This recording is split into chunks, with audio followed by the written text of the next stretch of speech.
Thank you very much, everybody. This is great. This is great. Amazing people. No matter where we go, it's the response has been so incredible. And this was a tough one tonight. Those roads were wet and icy. Hi, Steve. They were icy and miserable, but boy, is this beautiful country, huh? This is beautiful. This is beautiful. We did a couple of big slides coming up here. It was a beautiful trip. Beautiful trip. I think we'll go a little bit slower going back, but it's fantastic. Thank you all very much. And you know, we're going to do a little different today. We're going to take some questions because a lot of people have questions. And it's been an amazing period of time. We're leading in every single poll, both national and state. Some big ones are coming up, and I have great confidence that we're going to do very well in the ones that are coming up. But we're doing great. And in New Hampshire, we're really doing well. We are really doing well. And Iowa, we're leading, and in South Carolina, we're leading big, really big, and all over. So it's been amazing. And the spirit that I see when I go around, we go to Dallas and we go to Oklahoma. We had 20,000 and 20,000 people both. And we, no matter where we go, Mobile, Alabama, we had 35,000 people. It's been incredible. And I love coming here. This is such an important place. And I promise you one thing, that if I win, and I hope I'm going to win, one of the small things we're doing is we're keeping New Hampshire and Iowa in that very important two positions. We're not changing. Because I was hearing a lot of talk that they're going to move you and Iowa back. They're not doing it if I win. I tell you right now, that I promise you. You're going to stay right here. Because there's something, you know, there is something great about tradition, something beautiful about it. There's also something beautiful about the people. I've gotten to know so many friends in New Hampshire, and there's something really amazing about the people. It's like we want to work hard, we want to really do something good for our families, and we want to do something absolutely great for our country. And that's what the spirit is up here. And I see it all the time. And every time I come up, I see that new spirit. You know, we have so many things happened over the last week and a half since Paris. And one of the things I bring up, and I bring it up all the time, is the Second Amendment.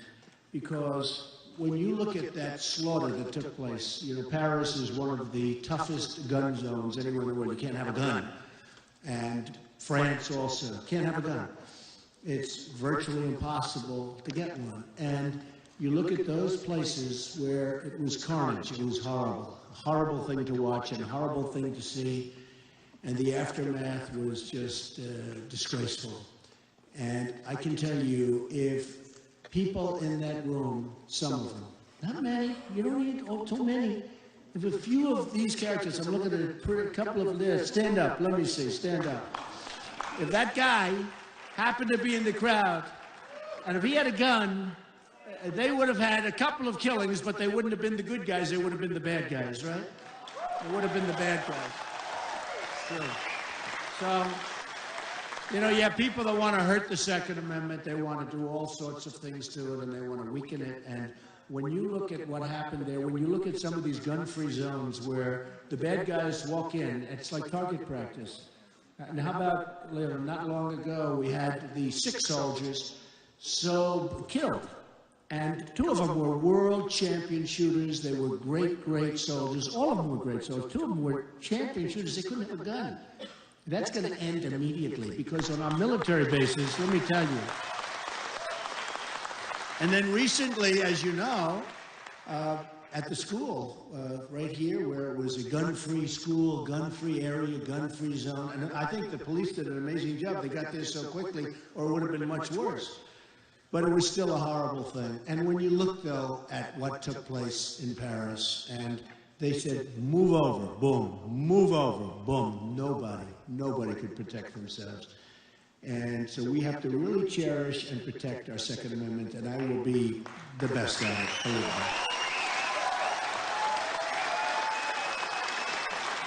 Another thing I want to just talk about quickly, Common Core. We're going to bring education, and we're going to bring the parents and get the parents involved and all of the people locally involved. Common Core is ridiculous. You have people, I mean, when you think of it, Jeb Bush, loves Common Core. How do you love Common Core? You can't love Common Core. It's the bureaucrats in Washington sitting down, getting a big fat paycheck, and then you look at our education where it's rated. We're rated number 28 in the world, and yet we're rated number 1 in terms of paying for per student, per pupil. We're rated number 1. And a lot, I mean, there's a big difference between number 1 and number 2. It's a tremendous difference. So we spend more per student than any other country in the world, and yet we're number 28. And we have third world countries that are ahead of us in education. Common Core is no good. You have to do it locally, and it's going to be much better. We'll do much better. You'll see us zoom up in the list. I was sort of, I'm a big believer. I'm such a believer in education. I understand education, and as somebody that really likes school, believe it or not, I like school. But I saw parents when they were involved with their classes and where you had the whole thing where the parents would come in and they'd form really little cliques around education. And you'd have people, they wanted to focus on math, they wanted to focus on English, they wanted to make their kids great. So I saw that and I watched it. I went to different places. I went to some where they didn't have that. But where they had it, everybody did better. And you can't do that through Washington. And you can't do that through bureaucracy. So whether it's, thank you. Thank you. So whether it's Bush or whether it's anybody wanting Common Core, it's just the wrong thing. It's the wrong thing for the children. Much more importantly than us, it's for the children. It's the absolute wrong thing. So since Paris, I've changed a lot in terms of what I'm telling people. Because I would talk about trade with China. Very important. But I can do that out of my back pocket. Believe me, I'll do a great job. I promise you that's going to be easy. But I won't go into any long stories about it, but I will tell you what they do with the devaluation of their currency and how they take advantage of us is hard to believe that we allow it to go through, and it's only because our politicians and our leader are incompetent. That's the only reason it happens. It's unbelievable what they do. $450 billion trade deficit, numbers that you can't even believe. We don't even know what the trade deficit is, it's so large. Japan, the same thing, probably 70 billion, around that number, trade deficit. They pour the cars in, we sell them practically nothing. It's a one-way street. Mexico, and you know better than anybody with Mexico what's going on, because a lot of your jobs have gone to Mexico. And we're going to sort of do things that are going to be very good. I have great respect for Mexico, great respect for the Mexican people. I have thousands, over the years, thousands of Hispanics, Mexicans, but Hispanics have worked for me. They're fantastic people. But in the case of Mexico, the country, they're fantastic people. I have thousands working for me right now. But over the years, tens of thousands of people have worked for me. And I will tell you, the Hispanics are great people. And I think I'm going to win the Hispanic vote. Tell you what. They just did a poll in Nevada where I'm leading with Hispanics. Okay? People are sort of like a little surprised. Maybe one of the better polls. So again, I'm not going to go through the poll thing because we're going to do some questions. But one of the better polls that just came out is Fox, where I'm leading in every state. I'm leading in nationally. But very importantly, I'm killing, we are just destroying Hillary. We're beating Hillary badly. We're beating her badly. So I talk about trade. I talk about the fact that we are going to repeal and replace Obamacare. Obamacare is a disaster, so we're going to do that. We are going to take care of our vets. Our vets are not taken care of properly. Where's my guy? Stand up, my man. He's become more famous than me in New Hampshire, right? He's more famous than me. Am I doing the right thing? You know, we're going to take care of our vets. And it is true. You know, we have illegal immigrants coming across the border unimpeded. Our border patrols are told to stand down. Stand down. You can't do anything. Stand down. People walking right through. Just walking across the border where you have Obama signing the executive order. Just come on in. Come on in.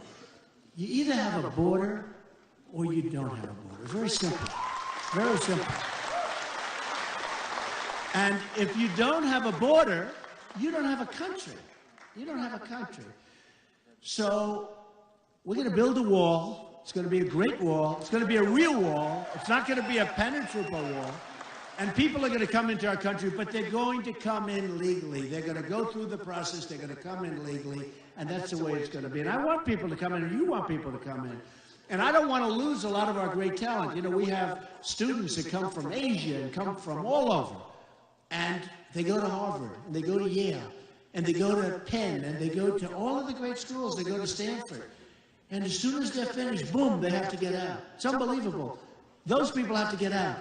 But people that walk in illegally, they can stay as long as they want because there's nobody to tell them to go home. It's ridiculous.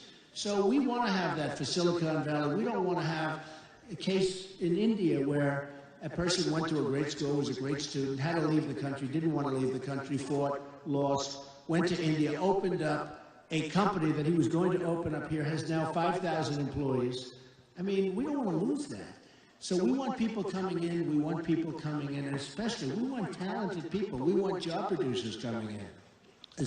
We have to put our people back to work. We have to bring back the jobs from China. We have to bring back the jobs from Mexico. We want to put our people to work. And it's sort of like there's no common sense. We don't have any common sense in the country. There's no common sense. You know, sometimes you'd say, are they intelligent people, the people that make some of these decisions? President Obama is right now saying that global warming is the single most important thing facing our country. No, he's saying it. And I thought, when I heard it, I thought somebody was joking with me. He said it. He said it yesterday, said it the day before. Here we have ISIS, we have Russia, we have things that we never had. I mean, Russia wasn't the big problem. It turned out to be a big problem. The relationship that Obama has with Putin is horrible. It's horrible. And I'm not blaming. You know, sometimes you don't get along with people, you don't get along. But I don't think we've ever been in such peril. And the reason we're in such peril is the power of weaponry today. My uncle was a professor at MIT, Dr. John Trump. And he was a very brilliant guy. And he told me many years ago, he was an engineer, he told me many years ago that the power of weapons, this is years, he said, it's so frightening what will be. And he was so right. He worked on the Van de Graaff accelerator and a lot of very powerful things for him. He was very big into cancer research. Very smart guy, very great guy. And he was telling me years ago the power. And the big problem we have is the power of weaponry. You know, the old days you'd say, let them fight, we'll never see them. But now they want us at a commission.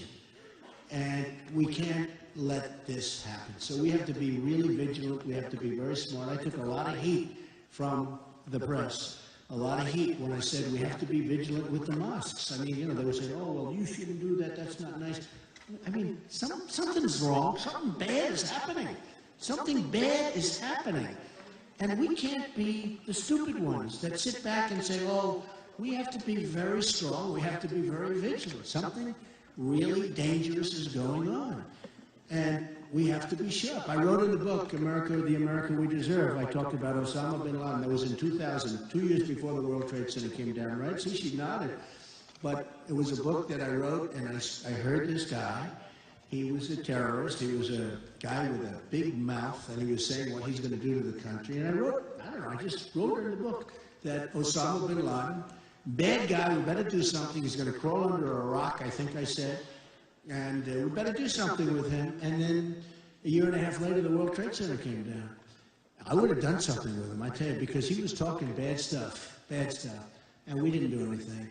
And one of the MCs, one of the morning show people, who's a fantastic guy, Joe Scarborough, said, you know, Trump actually called Osama bin Laden before the World Trade Center came down. He said, let me see the book. He wanted to see it because he didn't even believe it. But we have to know what's going to happen before it happens. And some people have an instinct for that, and most people don't. So we need the right leadership. But one of the things that has changed, and it's sad that it's changed. I loved talking about the whole thing with trade because it's so important. I love talking about even Obamacare. It's gonna fold itself in 17. You know, I don't know if you see what's happening. Your premiums are doubling, tripling. They're up to 35, 40%. They're going up by numbers that nobody can believe. It's lousy coverage. You get, and by the way, you're covered for things you'll never use. That's one of the reasons it's so expensive. You have people that are covered for things that can never happen to them, and things that don't even pertain to them, but it's through the roof. And, you know, the deductibles are so high that unless you get hit by a truck, you're not going to ever be able to use it anyway. Not that you want to use it, but you need it for safety. And it's going to, in 17, literally implode. It's a disaster. And I guess you've been reading the articles over the last, and I've been saying it's going to implode. Very few sign-ups. It's a disaster. And whoever the next president better be good, because that's going to be a big thing. But the good news is, we repeal it and we replace it. We don't try and fix it because it's not fixable. We repeal it and we replace it with something that would be so good. We get rid of the lines between states. We let the privates come in and they bid. You know, the insurance companies make a fortune with Obamacare. And they were big contributors to Obama. And right now you have contributors. I mean, I'm proud to say I'm the only person that's self-funding his campaign. I self-fund my campaign.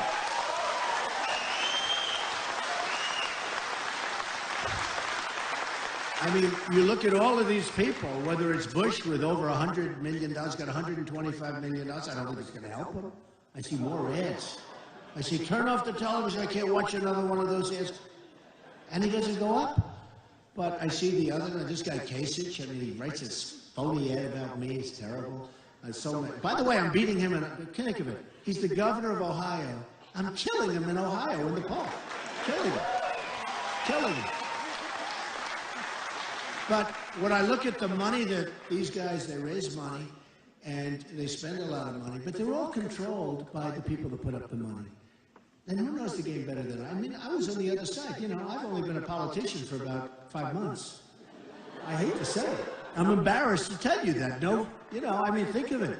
All talk, right? What's my expression? All talk, no action. But I've been a politician for, you know, a very short period of time. But I understand the game from the other side. I was like Mr. Establishment, actually, you know, because I contribute lots of money. And, you know, look, I'm not knocking the system. I guess there's probably no system that can be perfect. But I can tell you this. When somebody gives $1 million or $5 million or $2 million to Kasich or Bush or any of these guys, they're totally controlled, 100% controlled by that donor. And when that donor has a company, or when that donor is representing a country because they're lobbyists and they get a lot of money for being lobbyists, they will do whatever. These guys, they want to run for office again. They don't want to lose their fat cats. They don't want to lose all of that source of money. They're not going to lose it. They're going to do whatever they want. And me, I'm working for you. I'm doing this. I want to make this country so great again. It's got such problems with the regulations. With the regulations, with everything is just wrong. Everything is just wrong. So what's happened, though, is since Paris, I've changed my talk and changed whatever I say in the speech, and I've changed it very strongly. Oh, look at all these people. They're still pouring in. It's hard to get in. It's hard. Hi. I hope you didn't miss. Should I start all over again? I'll start all over again. Thank you for coming. But I've changed my speech, and I've really been focusing now on terrorism and borders, because, you know, they do intercede very strongly. And when I came out in June, and I announced from Trump Tower in New York City about illegal immigration, I'm going to run for president. It takes courage to run for president. I'm saying, oh my God, look at that down there. You had to see the lobby of Trump Tower. I have never seen so many cameras in my life. It looked like the Academy Awards. And I said to my wife, well, let's go, the famous escalator, right? And she went out and looked very elegant waving, and I'm waving, but I just took a deep breath. I said, we got to do it. We got to do it. And I made a speech, and it was interesting because it was very well received. Then a week and a half later, they said, well, wait a minute, maybe that was a very harsh statement. I talked about illegal immigration, and it turned out to be right. Illegal immigration is a big problem. And then you had the killing of Kate, and the killing of Jamil, and the killing of so many people, and so many things are going on so bad. You also, excuse me, but you're losing tremendous numbers of jobs. People in this country can't get jobs. And illegals are coming in and taking jobs that people here would like to have. A lot of bad things are happening. And I brought it out to the forefront. And then I went up way up in the polls, and a lot of that, I guess, had to do with illegal. I mean, I talk about a lot of other things, but a lot of people think that if I didn't bring up illegal immigration, which is a huge problem, we wouldn't even be talking about it. We wouldn't be talking about it now. The other candidates wouldn't be talking. I mean, they wouldn't be talking about it. And, you know, you look at Rubio, who's very, very weak on illegal immigration, and I mean extremely weak. You look at his stance on amnesty. He wants amnesty for everybody. He was a member of the Gang of Eight. He's going to be very bad on illegal immigration. You have to have it. When Jeb comes out and said, you know, remember he talked about love, right? They come in for love. I said, they come in for what? Right? Remember the famous expression? I actually said a couple of things. Between Common Core and they come in for love, I said, that's the end of his campaign. I think I turned out to be right. But all of them are weak, and they're just weak. I think they're weak generally. You want to know the truth, but I won't say that because I don't want to get myself. I don't want to have any controversy. Is that okay? No controversy. So I refuse to say that they're weak generally, okay? They're fine people. And some of them are fine people, but they are weak on certainly illegal immigration, and we have to be very strong. We have to be very vigilant. But what's happening is that the borders, and, you know, everybody gives me the A+ on the borders, but the borders have turned into be very important, having to do with terrorism. Because we don't want people coming in that are looking to hurt us, that are looking to do numbers on us, that are looking to blow up cities and blow up buildings and blow up even mountaintops, okay? We don't want that. We want people that we want. And when I looked at the Syrian migration, it's a terrible thing to look. I mean, it's a horrible thing. And frankly, I think Merkel did a horrible job when she accepted so many. I think in Germany, they're going to have problems like you've never seen. They already have. They're having huge problems. You're having huge crime waves and huge problems. But what they should do, and what they should have done, because we all have a heart, we want to see it worked out. I mean, it's sad. I mean, it is sad, but I will say this, and I was the first one to bring it up. Now people bring it up when they see it. But they see this migration. You see so many young, strong guys, right? Younger than you. Stand up. Let me see. Stand up. Look at this guy. Younger. They might not, he's been a friend of ours, they might not be tougher than you. I think you're tougher than them, but you know what? They're young, strong men, so many men. And you see few women and children, but you see so many men. And at first I heard maybe 3,000. I said, oh, maybe, you know, it was brand new. And then all of a sudden you start to say, what's going on here? And then you hear they want to bring in 10. But you know that number's not 10,000. You know the number's going to be much higher. And even if it was, you can't take it. There's no documents. There's no documentation whatsoever. There's no paperwork. Nobody knows where they come from. Nobody knows if they're ISIS. And I say it could be the great Trojan horse of all time. And you know, you don't need to have 10,000 people like that. You need to have 20 and 30 and 5 and 2. We can have trouble like we've never had before. But you look at these young, strong people, and the first thing I said, why aren't they back fighting for their country? But the second thing, when you look at the migration, you build a safe zone in Syria, where I think they want to be anywhere. You know, it's interesting, I have thousands of people that work for me, and when they retire, a lot of them are from outside of this country. They come from countries that you wouldn't think would be like a place you'd want to go back to. They all want to go back to their country. That's where they grew up. That's where they have relatives. That's where they have whatever, history. And it's surprising. You know, they grow up, they work in the United States, and they want to make money, and they're here legally in my case. I do the E-Verify stuff, and there's a lot of ways of making it so it works. But they want to go back to their country. And it actually surprises me. You know, they say, well, don't you like it? Well, we do, but you know, Mr. Trump, it's my country. It's my country. I love my country. It's really amazing. Well, I think it's probably in its own way true with Syria, too. And it would be great if you could do, and you have to get the Gulf states. I mean, the Gulf states make so much money, and they're not taking anybody. I mean, they're smart in that way. They're smart, but they're not taking anybody. They're putting up very little money, and they have more money than anybody, and they're just not doing the thing. You got to get them and others, and we'll do a little bit ourselves. We got to, you know, we got to devote our money to us for a change. We have to devote. We have to rebuild our country. We have to rebuild our country. You know, like, as an example, I said we're going to build a wall. We are. We're going to build a great wall, and Mexico's going to pay for the wall. Mexico is going to pay for the wall. And some of these clowns, like Kasich, they're Mexico will never pay for the wall because they don't have a clue. They're not business people. You are. If we're losing 40 to 45 to even $50 billion a year with Mexico, we have a trade imbalance of those kind of numbers. Plus, we give them billions of dollars. We give Mexico billions of dollars. And all of that. Then you say to yourself, well, the wall is peanuts compared to the numbers we're talking about. So of course they're going to pay for it. But you have to have the right messenger. It's like Kerry was the wrong messenger with the Iran deal. The Iran deal is catastrophic. The level of stupidity. The first thing we should have said is, you got to give us back our prisoners. You give them back. Just give them back. We don't want to talk. Give them back. You give them back. According to what they said, this is hard to believe, they never once have asked for our prisoners back. So we gave them $150 billion.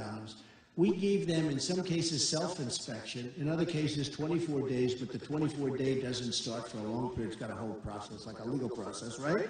From MIT, stand up. But he never heard of my uncle. He's a professor at MIT, a great... And he tends to agree with me on global warming, I think. So that's good, because MIT is a good place. But we make these deals, they're so bad. And if we had the right messenger, we would have said, listen, you have to give us back our prisoners. First day, not at the end, where we just keep saying, okay, we'll take it. Okay, we'll take it. Stupid. You have to give us back. First day, 3 years ago. Did you ever see a negotiation take so long, by the way? I mean, somebody said to me, one of the big magazines said, how long should it take? And I said, 2 days, maybe a week. Okay? This is like, we're not sending a rocket up to the moon. Anyway, so it goes back and forth, and you would have said, got to give us back our prisoners. You got 4 people, and it used to be 3, now it's 4. And they would have said no. And I would have said, it's okay. Guess what? Bye-bye. You leave the room, you double up the sanctions, maybe triple up the sanctions. I guarantee you within 24 hours they're calling, and you got your prisoners. You got your prisoners. You got your prisoners. The same, well, I did write The Art of the Deal in all fairness, and I have built a great, great company and all that stuff. But you know what? Simple. They never even asked for the prisoners. And same thing with Mexico. You say, got to pay for the wall. Got to pay for the wall. They're going to pay for the wall. But the politicians that are up on stage, can you imagine? He's asking Mexico to pay for the wall. I'm saying, like, what's wrong with that? Hey, I've been saying bomb the oil for how many years? You've been listening to me, right? But I've been saying different. I'm saying bomb the oil and keep it. I'm saying take the oil. No. And give some of the enormous profits from that oil. When we left Iraq, we shouldn't have been in there first place. I always said, don't go in. You're going to destabilize the Middle East. I mean, you take a look. Anytime. 2004, 2003, Trump. Don't go in, don't go in. A group came to see me from the White House because I do get a lot of publicity for whatever reason. I don't even know what it is myself, if you want to know the truth. But I said, don't go in because you're going to destabilize the Middle East. So they said, no weapons of mass destruction. It turned out there were no weapons of mass destruction. So that was a disaster. But once we were there, and you had these 2 powers, Iran and Iraq, and they were the same. And they'd fight. They go 10 feet back, forth, they'd rest. 10 feet, forever, right? They fight. That's all they do is fight. They keep fighting. But we decapitated one of the 2. And so the other now is taking over. They're going to take over among the largest oil reserves in the world. People don't realize Iraq has among the largest oil reserves, second, according to many, but among the largest oil reserves of the world. And we had nothing. We left. And we had a president, we shouldn't have been there, but then we had a president that didn't know how to leave. He left nobody behind, and he announced when he's leaving. How would you like to announce when you're leaving to the enemy? So the enemy says, we're going to pull back.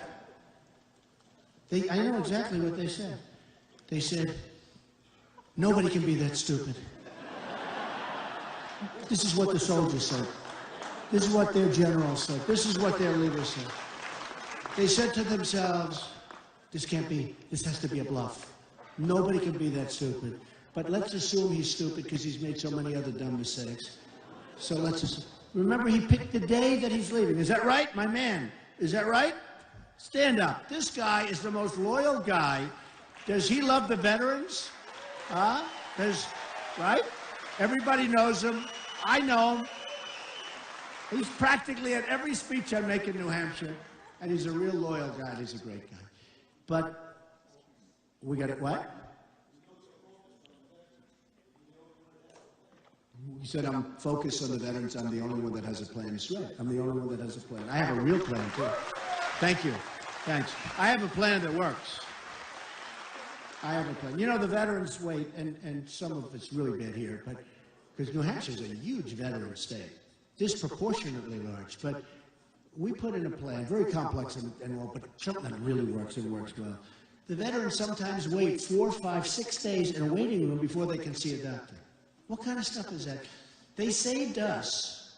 They're braver than all of us. They're braver than I am. I'm financially brave, but you know, I don't know if I'm the other. I don't even know. You have to be tested. These guys, these are fantastic people. And the Wounded Warriors, I think they're the bravest people. I've never seen anything like it. Their spirit, their life, they're incredible.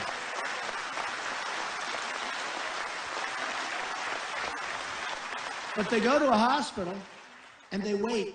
I remember it was on a Wednesday. It was like 3 months ago on Wednesday, where it was announced that the longest waits in the history of the very corrupt, it's a totally corrupt Veterans Administration. We will put in such great people in there, but the corrupt Veterans Administration, 3 months ago, they said the waits are the longest they've been in the history of the Veterans Administration, where a guy, I mean, a soldier, who's a terrific, brave person, who was injured or who's hurt or who has a simple problem where a minor operation or a pill can take care of that person, he or she, and they're waiting 5 days. And people are dying waiting in line. And I heard the numbers, and the numbers are in the thousands where they're dying. It's almost hard to say the numbers because you wouldn't believe it's possible. They wait 5 and 6 days. Can you imagine yourselves waiting for me? How about me? If I wait 2 minutes, I'm like, what's wrong with this doctor? Now, can you imagine having to wait 5 days and 6 days? And then in one case, they waited 5 days, and then the doctor said, I'm sorry, I'm off now, I'm going on vacation, okay? And by the way, I think they have actually some very good doctors. I've actually heard some really good things about the doctors in the VA, but the administration is horrendous. And we have a thing that if you're waiting, and if it's going to be a long wait, you're going down to a private doctor or a private hospital or a public hospital that might be 2 blocks away. You're going to get yourself taken care of, and the government's going to pay for it, and that's going to cost less money than what we go through with this horrible system that we have. And everybody is loving it. It's simple. It's simple, but we'll take care of our vets. So we're going to take care of them good, properly. So simple. So simple. So I've been focused so much then on the terrorism, and what's happened is everybody's saying, well, Trump does best in that, and a lot of that morphed into the fact that the borders are the way they are, and that I am definitely the best on the borders. People are not strong on border at all, because they don't know how to do it. They don't, and by the way, they don't know how to build. I build buildings all over the place. I'm doing one now, the old post office. Can you imagine? I bought it from the Obama administration. Can you imagine this? No, think of it. One of the best pieces of property in the United States, one of the most heavily wanted properties anywhere. I'm building a hotel there, a great hotel, Trump International Hotel, and it's going to be a phenomenal project. It's under budget, very much ahead of schedule. It's doing fantastically. It's going to be one of the best hotels anywhere in the world. It's going to be great. But that's what I do. I mean, I do that stuff. So somebody said, but you can't build a wall. A wall. I build buildings that are 94 stories tall, and that's tough stuff. You know, this is so easy. I mean, think of it. You know, some of you are in the construction business.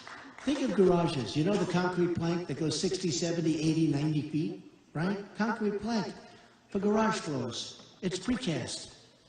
You put a foundation. You put a rut. You put it up. You make it beautiful.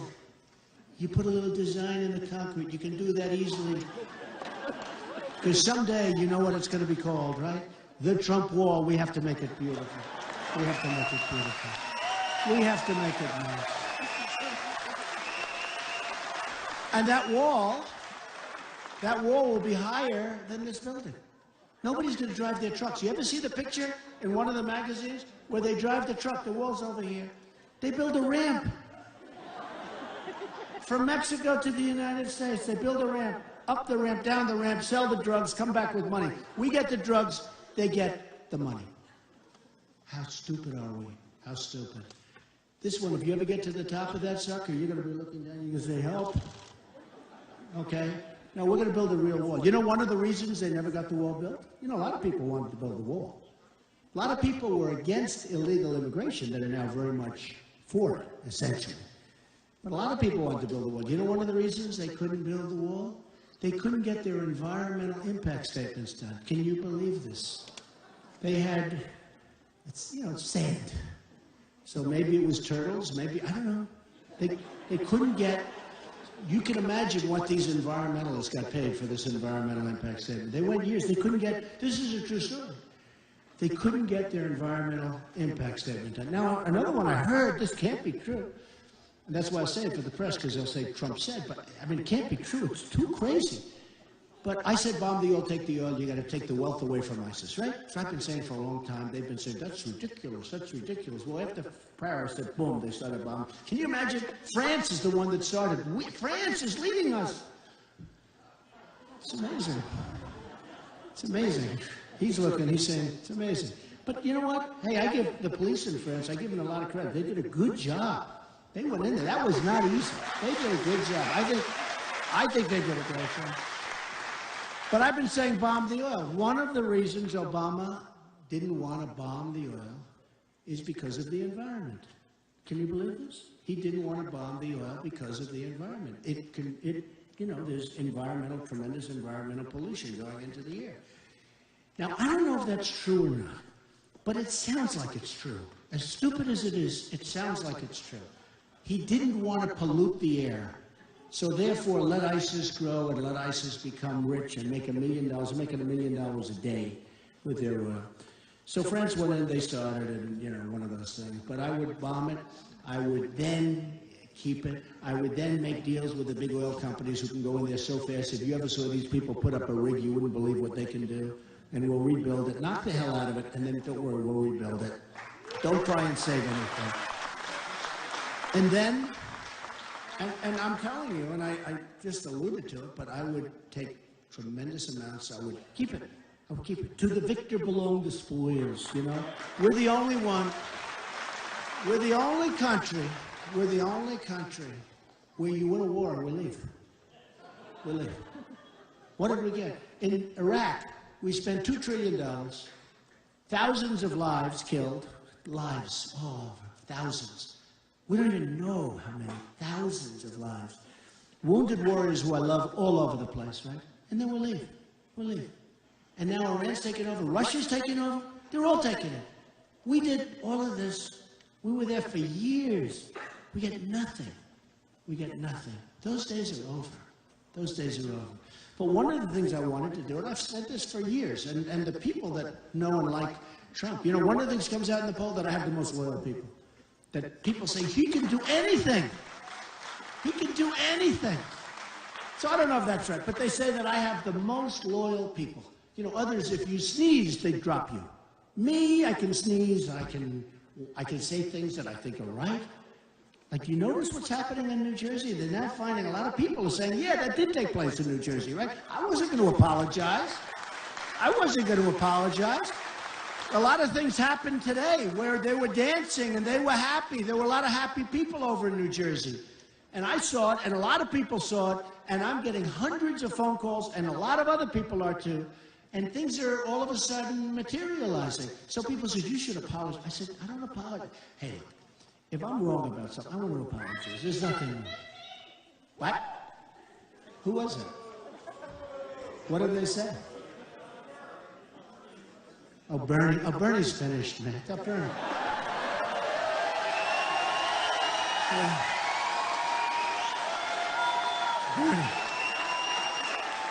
Bernie, honestly, Bernie has had it. Bernie's had it. He's got his hernia operation, which is good that he got it out of the way. Bernie's had it. Bernie gave it up. I'll tell you why. So we get by far the biggest crowds. Bernie gave it up when, during the debate, he gave up the emails. He said, I think you should stop. I mean, she's being investigated by the FBI in very serious investigations where General Petraeus and others suffered greatly for what happened with 5% of what she's done. Did you see all the classified she got in the last batch? They were all over the place. These other guys, for peanuts, They got 2 years probation. They go to jail. I mean, it's incredible. So whoever that young person was, it sounded like that was the last of the Bernie people.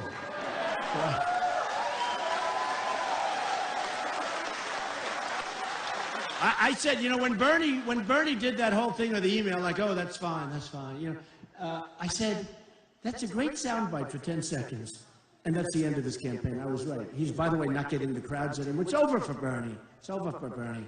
So anyway, we are going to do things that are going to be, you're going to be so proud. You're going to be so happy. You're going to be so happy. We're going to learn it smart. We're going to be the smart people instead of the dumb people. We're going to be tough. But we're going to be heart, we're going to have great heart, and we're going to do things for people that can't help themselves. As Republicans, we want to help. You know, sometimes they say, well, you can't do that. The people that can't get medical, they can't. What are we going to do? Let them die in the streets? We're not going to let that happen. So we're going to be the smart people. We're going to be the compassionate people. But we're going to bring all our jobs back. We're going to make this place so great. And I honestly believe we're going to make it greater than ever before. We can do it because the people are so amazing. The people are so amazing.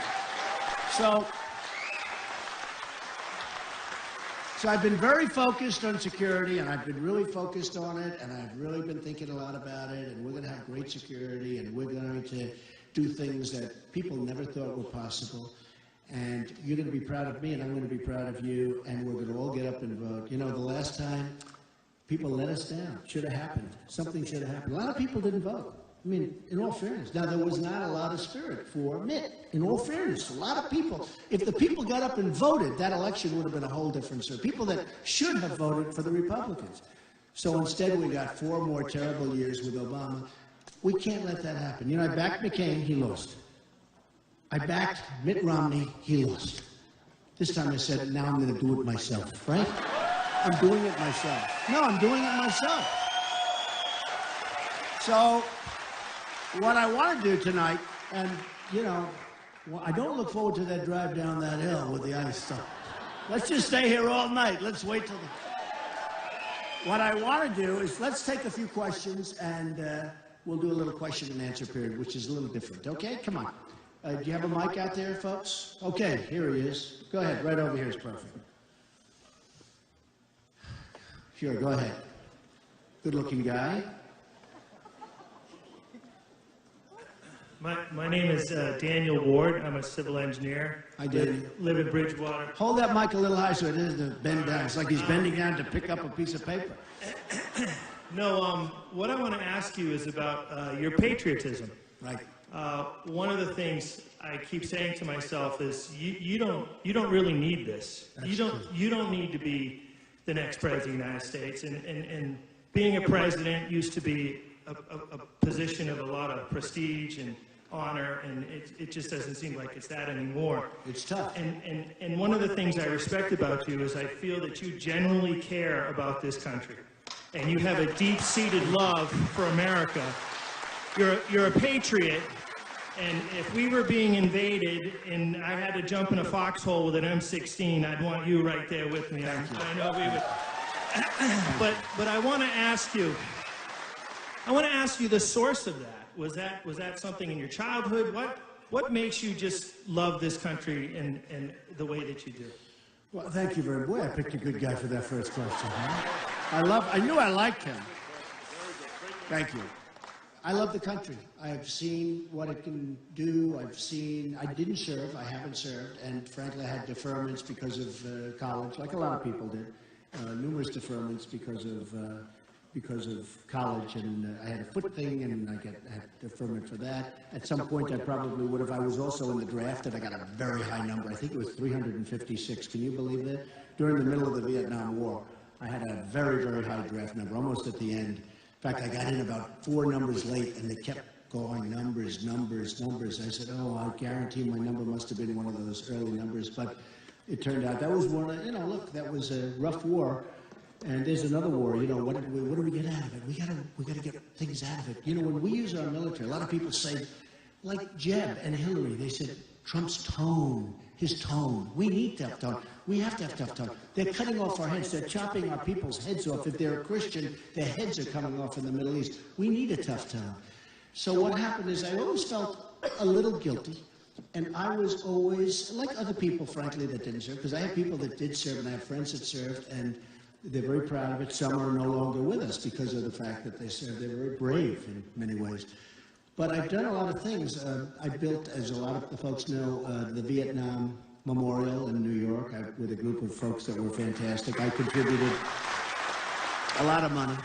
It's in a way, it's a way of making up. It was very expensive, very good. It's downtown Manhattan. People love it. And you know, the funny thing, I've built a lot of things, and people forget. But the Vietnam Memorial, to this day, if I'm walking down the street, which is getting to be less and less, it's getting to be a little tough. But I will tell you, the people, the military, so often they come up to me, Mr. Trump, thank you for building the Vietnam Memorial. That was many years ago. That was in the 1990s.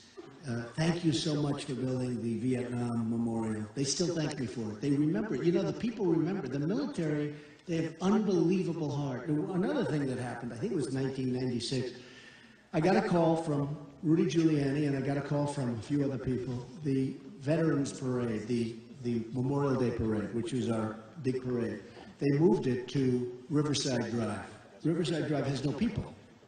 They took it off Fifth Avenue, and they took it off Broadway. And they moved it to an area, and they had like 300 people show up for the Memorial Day Parade, which was a big, military parade. And people said to me, that's disgusting. And it was covered so big that there were no people. They'd have, the soldiers would walk down, and in many cases they became very elderly, and they'd be walking down. There was nobody to cheer, nobody to anything. And a group of people came to see me, and they said, we have to make it up. We can't let that happen. And the following year, we had one of the biggest parades in the history of New York, down Fifth Avenue, down Broadway. We had one of the biggest parades. You can look this up. One of the biggest parades, over 1 million people, one of the biggest parades in the history of New York.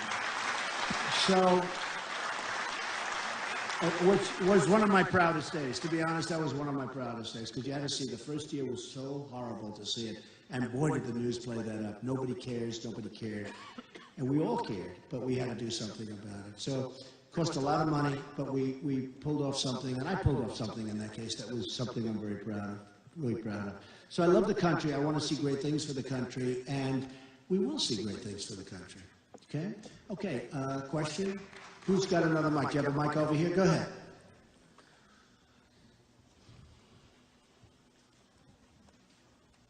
Hello. Hi, my name is Tom. Hey, Tom. I wanted to ask you that now that China has agreed to implement a cap-and-trade program to reduce carbon emissions, if you think America should do the same, so we don't lose the economic and environmental edge to China. Yeah. Well. Yeah. Okay. Let's talk about that now. The young guys, the young, good-looking guy back there, and it's fine. It's good. There's nothing like idealism. China's not going to abide by it, okay? China's buying coal. We're not allowed to burn coal anymore, essentially. All our furnaces are being dried up, and China's taking our coal. They're burning it. And, when you're talking about the planet and you're talking about the universe, the difference between China and the U.S. is like walking over to this chair. So they're spewing fumes into the atmosphere, and we're not. They're doing their factories at much lower pricing. I mean, much lower. We have so many restrictions, rules, regulations that you can't even breathe. And we're making it impossible. China will not obey by what they sign. They're not going to sign anything meaningful. And frankly, a lot of people question global warming, and we have a lot of discussion about that. But China will not abide by those rules. Now, one of the things that they're signing, and one of the things that they're insisting on, is the United States has to act immediately, and they don't have to act for many years. Immediately, that's like one of the deals we make. That's like one of the deals we make. They don't have to do it now. They can do it in many years. We have to do it immediately. That's like Japan. If Japan gets attacked, we have to immediately come to its defense. We have no choice. We have to come to its defense. But if we get attacked, Japan does not have to do anything for us. These are the deals we have, folks. I mean, it's crazy. What? What was that? These people, stand up. Stand up. What did he say? Go ahead. Speak up. We bombed Japan. We forced them into. No, I understand. Well, they weren't exactly nice to us. They did do Pearl Harbor. Military. Excuse me. Who did it first? Who did it first? Didn't we have a thing called Pearl Harbor? Huh? You're right. You know what? You know what? We bombed the hell out of them because they came at us first. And they did a number on us on that Sunday morning that was the greatest sneak attack of all time. The only thing worse, frankly, was what they did, what was done, as you know, and by you-know-who, to the World Trade Center. Because that was an attack on civilians. At least Japan, it was a total rotten sneak attack, but at least they were going against the military. We had people knocking out buildings where innocent civilians were having dinner and where they were in an office. That was the worst attack of all time, the World Trade Center. But, I mean, and I appreciate you being a idealistic young man, but Japan attacked us. Japan would have never stopped, except we were tougher and stronger and meaner and smarter than them. And we knocked the hell out of them.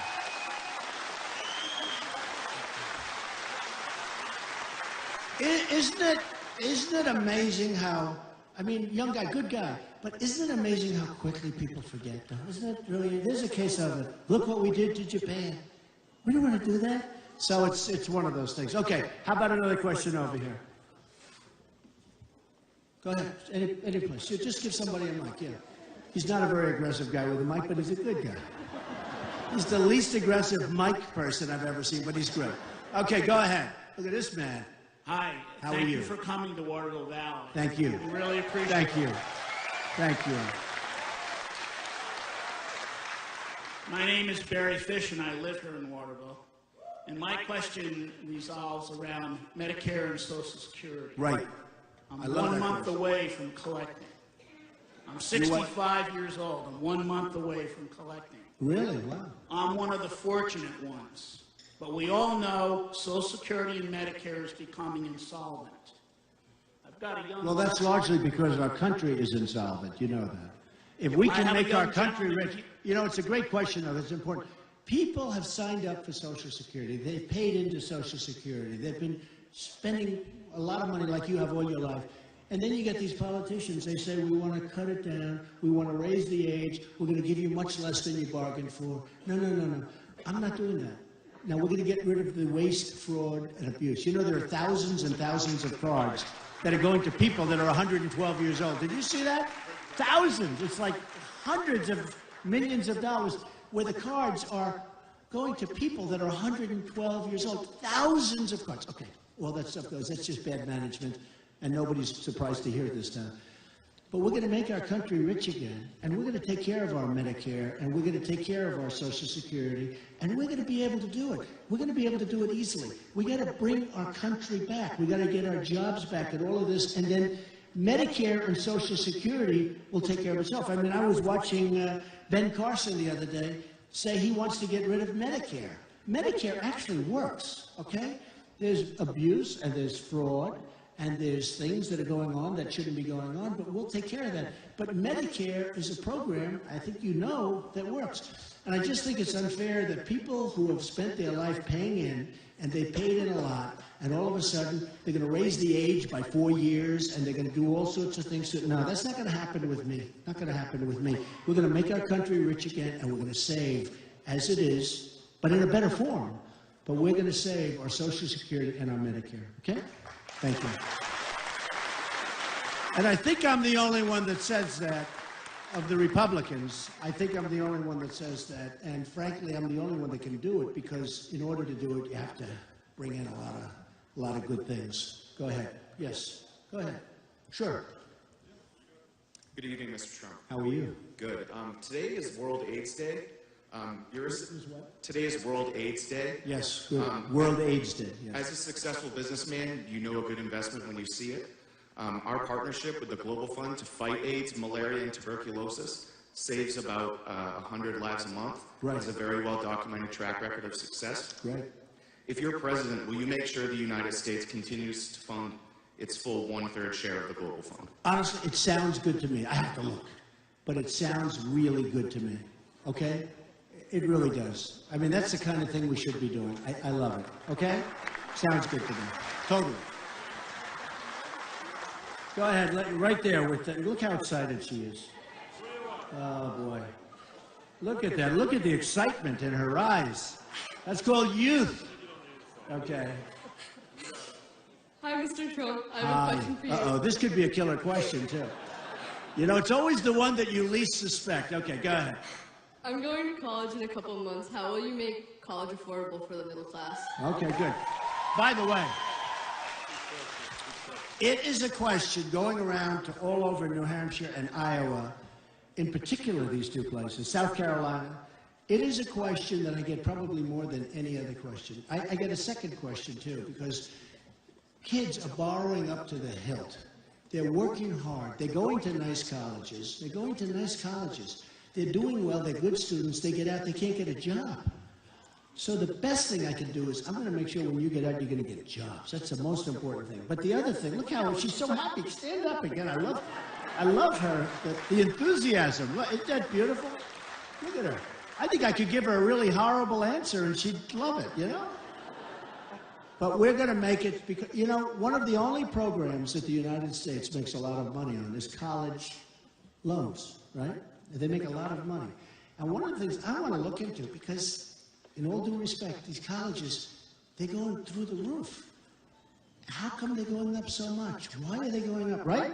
Look, stand up, sir. This guy's smart, and your wife looks even smarter than you. Stand up. Who's the smart one? She's smarter than you, I'll bet, right?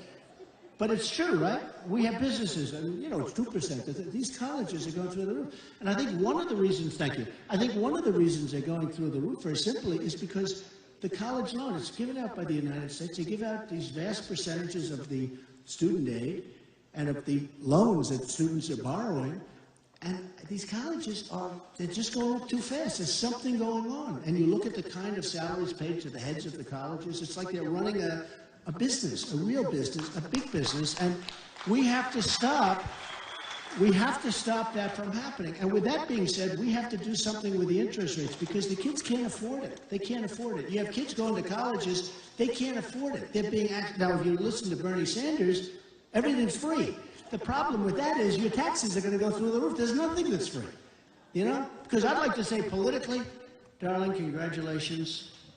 She's so cute. Come on over here. Can you get over here? The enthusiasm, look at that. The enthusiasm. I actually was giving her bad news, and she said, thank you so much. It was great. But no, Bernie Sanders, you know, somebody's got to pay for it. And then Hillary's being dragged over the left. She doesn't want to be, but she's being dragged over the left. And what it's going to mean is your taxes are going to go through the roof. In my tax plan, I'm cutting taxes so low for the middle class. But, and I have to say this, young people like the two young ladies over there, they want to be able, when they get out, they want to be able to feel like, boom, I did it. I got that loan done. There's something to that.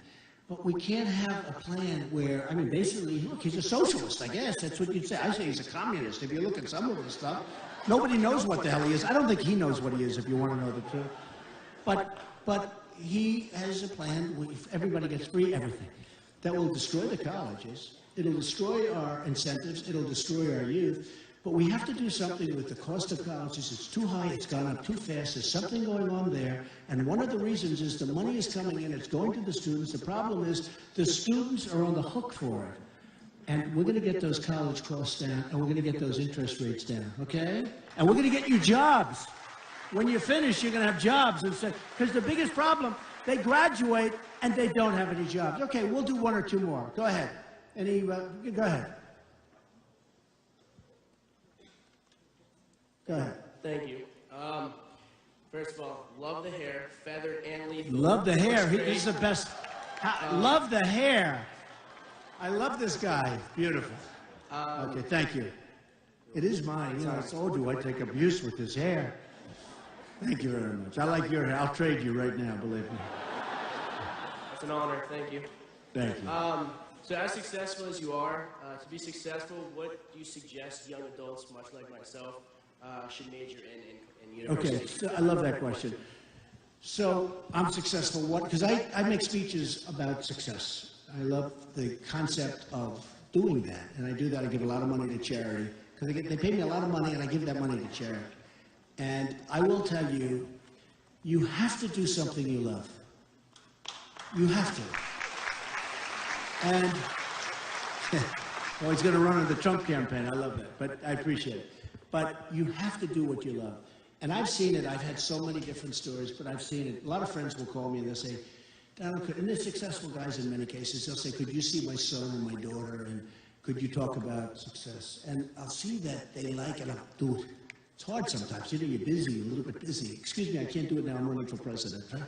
And running a business. I'm running a business at the same time. I want to stop with a business and let the country be like, you know, the thing I totally focus on. Oh, will that be easy? In many respects, it's going to be easier than running a business. But what you have to do is you have to get in two things. Never quit, never give up, and you have to do what you like. Now, if you can also find something that's good. For instance, there are some jobs that you may like, but they're not very profitable. It's going to be very hard for you to become rich with those jobs. But if you love it, that's okay. But if you can find something you love that's also good, like I tell people, real estate's good, oil is good. Oil has always been, you know, energy has always been a great sector. And I tell people, go into that. But some people want to be professors, they want to be teachers, which is more important than all of it. But you won't make as much money, but you'll love it. You got to do what you love. I have so many friends where they forced their children into doing things that the kids didn't want to do. Because they said, oh, I don't want my son doing this or that. And I said, you're making a terrible mistake. And I'm almost always right about it.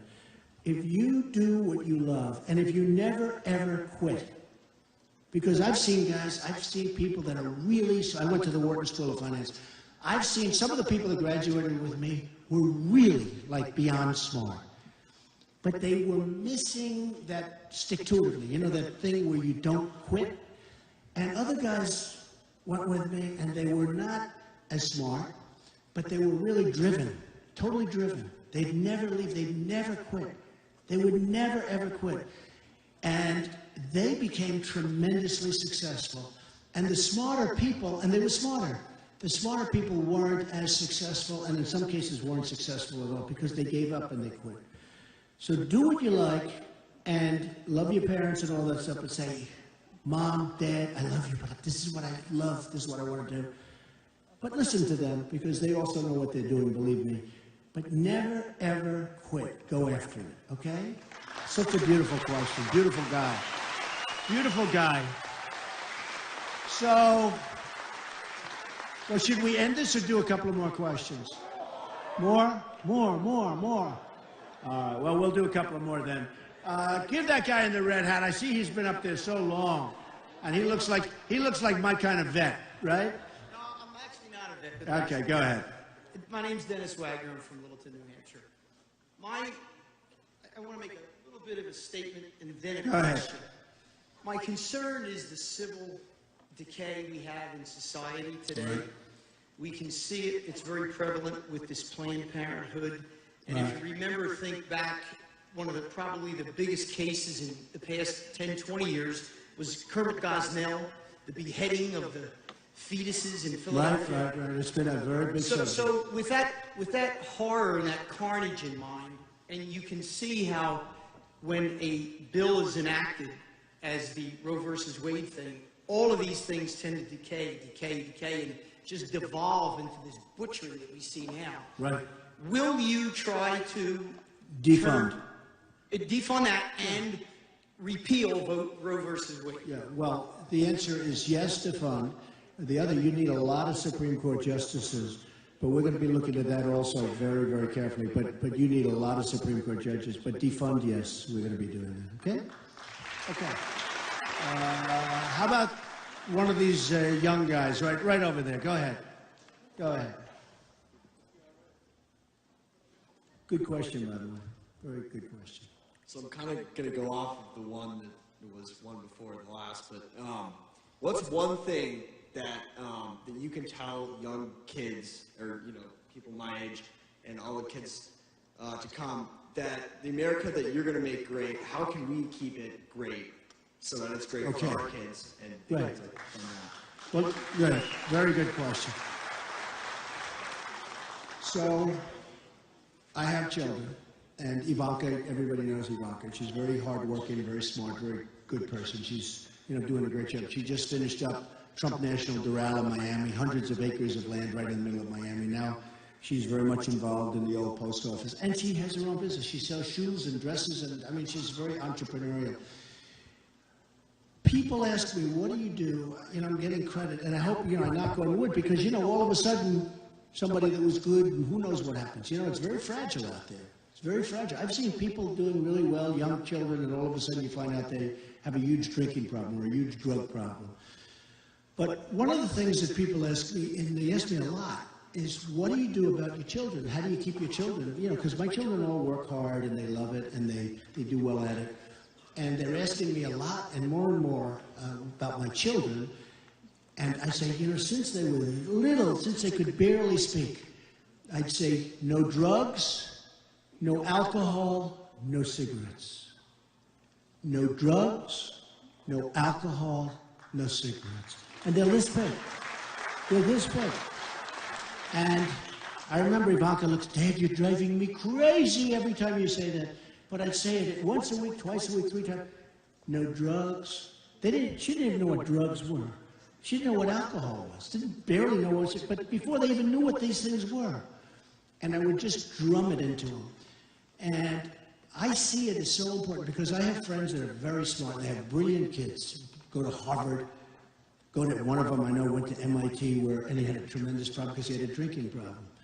And the world is so tough, and it's so competitive, that you can't put yourself as a child, or even as a parent, if you want that child to be successful, at a disadvantage of letting them drink or letting them take drugs. Because it's not going to work. They're going to be at a tremendous disadvantage, and ultimately, they may never recover. It's so hard to recover from drugs. They say it's even harder to recover from alcohol, which surprises me, actually. But maybe it's a social thing. You know, you're sitting down and everybody's drinking and they're all having a drink for dinner. Maybe that's tougher. But they say alcohol is actually in many ways tougher than stopping with the drugs. But I tell people what's really easy, like I never had a drink, I never had a glass of alcohol. And in all fairness, I've watched people and I study people, and I had a great tutor on this. But I look and I see what it does to people when they lose control. And a lot of times they lose control. I had a friend who went to the Wharton School of Finance with me, a very smart guy. And I'll never forget when I was young, 18, 19 years old, he hated the taste of scotch. Hated it. He couldn't stand it. Oh, this stuff is terrible. But he tried to develop. He said, I want to develop because, you know, he became a massive alcoholic. He developed the taste tolerance. He became a massive alcoholic. I mean, and failed with everything. He lost his family, lost his home. This is a brilliant guy. He lost everything because of alcohol. Well, I tell people, with your children, no drugs. And I tell the children, no drugs, no alcohol. And I say, no cigarettes. Cigarettes just unhealthy. One thing I can tell you, because I don't smoke. I mean, I have some bad habits. But I don't smoke. You don't want to know what they are. Don't ask me. Somebody's going to get, please, that would be too many people back there with those cameras.